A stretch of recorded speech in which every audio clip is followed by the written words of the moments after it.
Hi friends, இன்றைக்கி Thursday morning நம்ம வீட்டில் என்ன சமையல் அப்படின்னு சொல்லிட்டு பார்க்கலாம். ஸோ மார்னிங் பிரேக்ஃபாஸ்ட்க்கு வந்து இட்லி ரெடி பண்ணியாச்சுங்க. லஞ்சுக்கு வந்து சூடாக சாதம் வடிச்சாச்சு.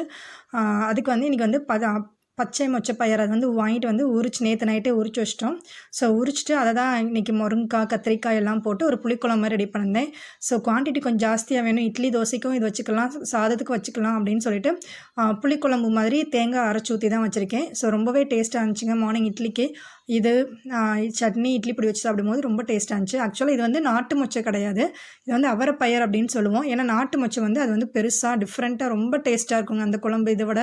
ஸோ இப்போ அது கிடைக்கிறதில்ல, சரி இது கிடைக்கிது இதைவாது வாங்கி வச்சிடலாம் அப்படின்னு சொல்லிட்டு தான் இந்த குழம்பு வாங்கி வச்சுருக்கோம்.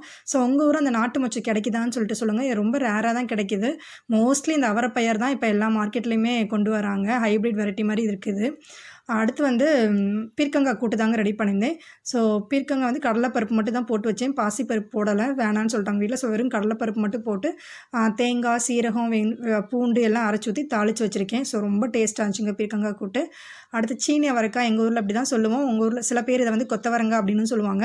ஸோ இதை வந்து எண்ணெய்க்காய் மாதிரி ஜஸ்ட் கடாயில் எண்ணெய் ஊற்றி சீரகம் கடுகு தாளித்து பெரிய வெங்காயம் நிறையா ஆட் பண்ணிவிட்டு கருவேப்பிலை காஞ்ச வத்தல் ஆட் பண்ணி நல்லா பொரிஞ்சது இந்த சீனி அவரைக்காயும் போட்டு லைட்டாக தண்ணி ஊற்றி வேக விட்டு உப்பு போட்டு இறக்குனிங்கன்னா சூப்பராக எண்ணெய்க்காய் ரெடியாக இருக்குங்க. புளிக்குழம்புக்குலாம் ரொம்ப டேஸ்ட்டாக இருக்கும். கிட்ஸ்க்கு கேரட் பொரியல் ரெடி பண்ணிட்டேன். ஸோ ஜூஸ்க்கு வந்து இன்றைக்கி வந்து மாதுளம்பழம் ஜூஸ் தான் ரெடி பண்ணியிருந்தேன். ஸோ டெய்லி ஜூஸ் வந்து சரி ஃப்ரூட்ஸ் இருக்குது அதை வேஸ்ட் பண்ணால் வேணாமே அப்படின்னு சொல்லிட்டு இப்போ டீ கட் பண்ணிவிட்டு ஜூஸ் குடிக்க ஆரம்பிச்சிட்டோங்க.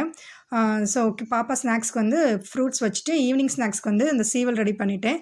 ஸோ இவ்வளோ தான் ஃப்ரெண்ட்ஸ் இன்றைக்கி எங்கள் வீட்டு சமையல். உங்கள் வீட்டில் என்ன சமையல், என்ன காய் அப்படின்னு சொல்லிட்டு சொல்லுங்கள். தேங்க்யூ.